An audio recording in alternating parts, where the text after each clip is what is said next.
More than 2,000 years ago, when Rome cast its shadow over the known world, there was a small town in the highlands of Celtiberia that defied the most powerful empire in history.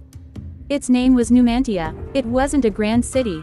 It had no marble palaces nor endless armies. It had stone walls, warriors hardened by the cold, and a spirit that even Roman steel could not break. For 20 years, they resisted. Not one, but 7 Roman legions tried to subdue it.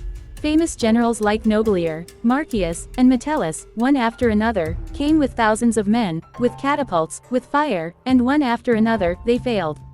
The Numantines were not professional soldiers.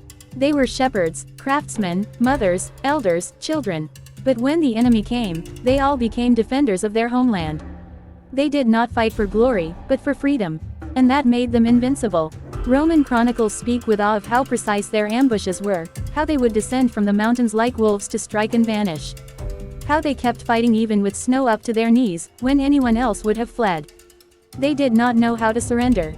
Then Rome, wounded in its pride, sent one of its toughest commanders, Publius Cornelius Scipio Aemilianus, the destroyer of Carthage. He made no mistakes. He didn't attack head-on. He surrounded Numantia with a wall of iron, trenches, towers, and palisades. He allowed in neither food nor hope.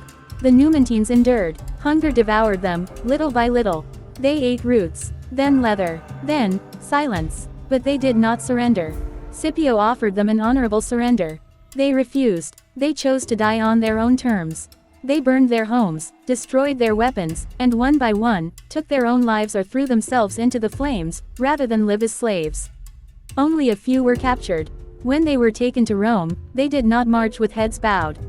They walked upright, with heads held high, like warriors who had fulfilled their duty before history. And so, Numantia fell. But it was never defeated. Because centuries later, when people rise against tyranny, when someone refuses to surrender even when all is lost, the echo of Numantia is heard once more in the memory of the world. The city disappeared, yes, but its name became legend.